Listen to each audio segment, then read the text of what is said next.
ఈరోజు జడల రామలింగేశ్వర స్వామి 4వ వార్షికోత్సవ సందర్భంగా మన రాజేశ్వర శర్మ గారు ఆధ్వర్యంలో ఈ గ్రామంలో ఈ చెన్నకేశవుల గుట్ట మాకు చెన్నరాయనపల్లికే ఈ గుట్ట పేరు మీదనే మా గ్రామం వెలిసిందని పూర్వీకులు చెప్తున్నారు. ఈ గ్రామాన్ని ఈ చెన్నకేశవులు మొదటి నుంచి కాపాడుతున్నాడు.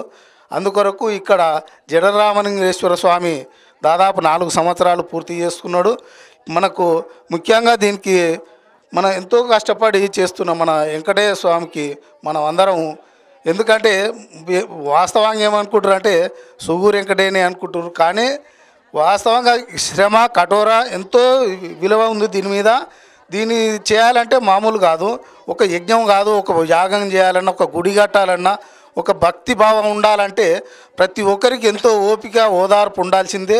ప్రజలకు ముఖ్యంగా ఇదొక సూచకం, మన గ్రామానికి మంచి జరిగేటందుకు ఎందుకంటే దక్షిణం ఒక గుట్ట ఉంది, మనకు పడమర ఒక గుట్ట ఉంది. మన గ్రామాన్ని కాపాడడానికి వాస్తు ప్రకారంగా చాలా మెరుగున్నాయి. దీని కొరకు మొదటి సంవత్సరం వెంకటయ్య గారు ప్రారంభోత్సవం చేసినప్పుడు నా దగ్గరకు వచ్చిండు.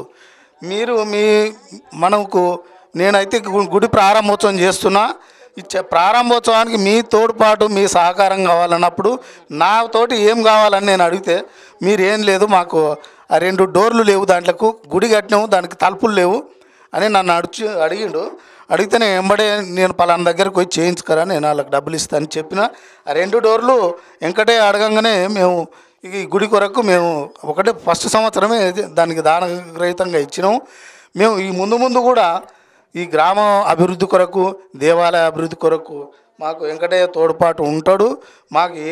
ఆయనకి ఏ సహకారం కావాలన్నా మేము ఎల్లవేళలా మీకు ఆయనకు తప్పకుండా మేము సహకరిస్తూ ఆయన చేసే తోడ్పాటు మామూలు కాదు. ఇది యజ్ఞం చేయాలన్నా, ఒక యాగం చేయాలన్నా, ఒక గుడి కట్టాలన్నా అందరి సహకారం ఉంటేనే అతను చేయగలుగుతాడు. గ్రామస్తుల సహకారం ముఖ్యంగా ఉండాలి.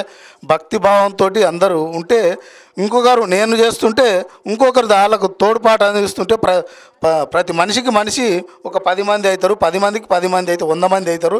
అందరి సహకారంతో మనం ఈ గ్రామాన్ని అభివృద్ధి చేసుకుంటూ, మన దేవాలయాలను అభివృద్ధి చేసుకుంటూ, మన భారతదేశంలో దేవాలయాలకు ముఖ్యంగా మన తెలంగాణలో కేసీఆర్ కూడా ఎంతో అభివృద్ధి చేస్తున్నాడు దేవాలయాలను. దానితో పాటు మేము కూడా మా వంతుగా మేము తప్పకుండా ఈ దేవాలయానికి మా వెంకటయ్య గారు ఏది కోరినా మేము కాదనం, మేము తప్పకుండా చేస్తాం.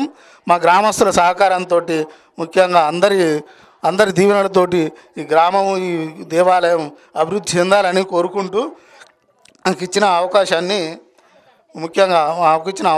గ్రామ తరపున మరి భక్త నిర్వాహకుల తరపున కృతజ్ఞత తెలియజేస్తూ ముగిస్తున్నాను.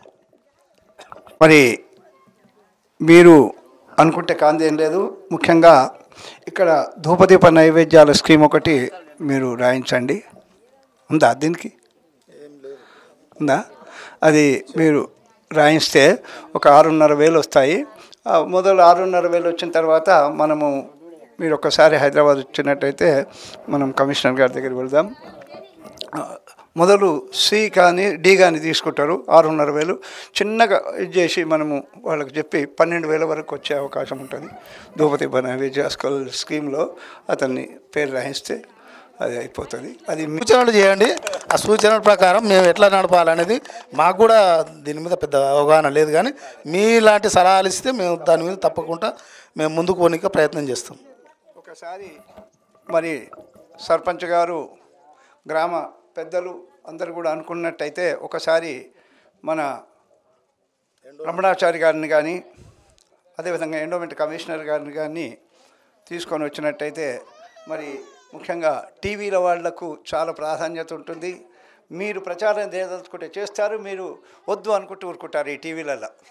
కాబట్టి ముఖ్యంగా V3 వాళ్ళను కోరడం ఏంటంటే, మీరు ఈ దేవాలయంలో ఇంత అభివృద్ధి ఉంది, ఇది పురాతన దేవాలయము, మహిమాన్విత దేవాలయము, తర్వాత గ్రామానికి దక్షిణాన కొండపైన ఉంది. కాబట్టి చాలా ముఖ్యమైనటువంటి గ్రామ సంరక్షకుడే ఈ స్వామి అని భావించవచ్చు. కాబట్టి వచ్చినట్టయితే ఎండోమెంట్లో పెద్ద సమస్య ఏం లేదు, మనం వెళ్ళొచ్చు. భగవదానుగ్రహం చేత నాకు కూడా కొన్ని పరిచయాలు ఉన్నాయి పెద్దలవి. మరి రమణాచారి గారి దగ్గరికి వెళ్ళి మనము రాయించవచ్చు. మీరు అది రాసినట్టయితే ఎక్కడైనా తీసుకొని పోయి మనం ఒకరోజు కష్టపడితే అది అయిపోతుంది స్కీము.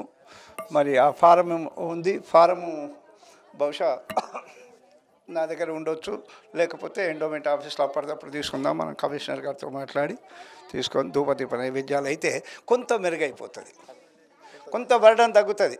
నువ్వు మొన్న ఏం చేసినామంటే అక్కడ ప్రతి ఇంటి నుంచి బిందెలు తెప్పించి, అయ్యా ఒక్క నిమిషం, ఓ స్వామి ఒక్క నిమిషం ఆగుతారా, ఒక్క నిమిషమా, ప్రతి ఇంటి నుంచి ఒక బిందె తెప్పించి ఆ బిందెలో రోజు ఒక పిడికడు బియ్యం ₹1 వేయించినాం. అట్లా మొదలు ఒక 20 అయినాయి మొదటి నాడు, రెండో నాడు 50 అయినాయి. ఇప్పుడు 200 బిందెలలో పిడికడు బియ్యము ₹1 వేస్తున్నారు. ఈ ₹1 అవసరమా? పిడికడు బియ్యం ఎందుకంటే నేను క్వింటాలు పంపిస్తానొచ్చు, నేను 5 క్వింటాలు పంపిస్తానొచ్చు. కానీ ఈ పిడికడు బియ్యం వేసే వాళ్ళకి ఏమరుస్తుంది, నేను దేవుడికి ఇస్తున్నా, ఒక బాధ్యత. కాబట్టి అది కూడా మనకు అక్కడికి వచ్చేది, అందరి మనసులలో వస్తుంది. తర్వాత ప్రతి ఒక్కరు కూడా ఎప్పుడు వీలైతే అప్పుడు దేవాలయానికి వచ్చిపోయేది అలవాటు చేసుకోవాలి, అది చేయాలి. కాబట్టి ఆ విధంగా మరి గ్రామ సర్పంచ్ గారికి ప్రత్యేక శుభ ఆశీస్సులు అందజేస్తూ, రేపు కళ్యాణ మహోత్సవం కూడా ఉంది. మరి ముందే అనుకుంటే మీరు ఈ కార్యక్రమంలో ముందు భాగస్వామి ఉన్నారనుకుంటే ఇవాళ నిజంగా చెప్తున్నాను, కేసీఆర్ గురువు గారు, నేను ఉదయం కూడా మాట్లాడినా, వారిని కూడా రమ్మంటే వచ్చునేమో. కేసీఆర్ గురువు గారు ఒక్కసారి ఆయన వచ్చిపోయిందంటే కేసీఆర్ గారికి డైరెక్ట్ చెప్పేటువంటి వారు. గురువు మృత్యుంజయ శర్మ రమణాచారి గారు మనం మా ఊరికి పిలిపించిన భార్యాభర్తలు వచ్చి ఉదయం 10కి వచ్చి సీఎం మీటింగ్ 2 గంటలకు ఉన్నా 1 దాకా నా దగ్గర ఉండిపోయిండ్రు. మరి అదేవిధంగా కేసీఆర్ గారి గురువు గారు కూడా మాకు బాగా పరిచయము. మనం ఒకసారి ప్రయత్నం చేసి ఒక్కసారి వాళ్ళని తీసుకొని వచ్చినట్టయితే తప్పకుండా దీని కళ మారుతుంది. గ్రామ పెద్దలు, మన సర్పంచ్ గారు, మరి నేను ఇది మాత్రము నా యొక్క సొంతం స్వార్థము కాదు, అందరి గురించి.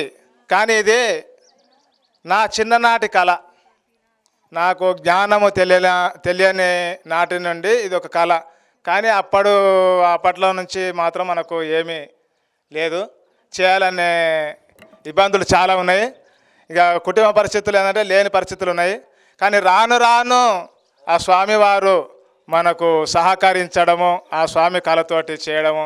మరి వచ్చిన భక్తుల, ఇది నా సొంతం ఏం కాదు, వచ్చిన భక్తులు వాళ్ళకు ఏం జరిగిందో, వాళ్ళకి ఏ మంచి ఏందో చెడు ఉందో, కానీ వాళ్ళు ఇచ్చిన 5-10 ఇచ్చినవి నేను కూడబెట్టి ఒక 10 సంవత్సరాలు 15 మాత్రమే వాళ్ళు ఇచ్చింది, కూడబెట్టి నేను దీనిని కట్టించిన. కాబట్టి ఈ పార్వతి జడల రామలింగేశ్వర స్వామి, అభయాంజనేయ స్వామి నాది చిన్ననాటి కళ ఇప్పటి వరకు కొంతవరకు తేరింది. కానీ ఇంకా కొన్ని సమస్యలు ఉన్నాయి. ఒకటి స్థానాల ఘటం, ఒకటి కళ్యాణ మండపం. నేను ఈసారి అది వ్రతం తయారు చేద్దాం అనుకున్నాను, కానీ ఇంకా దీని మీద ఇంకా సౌకర్యాలు సరిగా లేవు కాబట్టి అది చేయలేకపోయినా. ముందు మరి గ్రామ పెద్దలు, మరి సర్పంచ్ గారు, ఎంపీటీసీ గారు అందరూ కూడా ఈ ఆలయాన్ని చూసి మీ మనస్ఫూర్తికంగా సహకరిస్తే ఇంకా ముందు భవిష్యత్తులో నేను చేయగలను. ఇందులో నా సంపాదన ఏమీ లేదు, కానీ నా కష్టం నేను వాడుకోగలను. కానీ మాత్రం ఇక్కడ ఒక ఆలయం ఏంటంటే, ఈ కొండ చాలా ప్రసిద్ధిగా చిన్నప్పటి నుంచి నాకు కళ అనిపించింది. ఇప్పుడు కూడా అదే కళ నెరవేరాలి. కాబట్టి ఇక్కడ ముందు భవిష్యత్తు ఇంకా నడుస్తా అనేది ఒక ఆలోచన ఇంకా నాకు మైండ్లో వస్తుంది. కాబట్టి ఆ స్వామివారు దొబ్బుతుంది కాబట్టి నడుస్తుందనే పరిస్థితితోటి నేను దీనిని చేపట్టడం జరిగింది, నడిపిస్తాను. మీ అందరి సహకారం ఉంటే ఈ కొండని ఇంకా చాలా ముందు భవిష్యత్తు చాలా పెద్దగా నడిచే అవకాశం ఉంది. మీరందరూ సహకరించవలసిందిగా కోరుచున్నాను.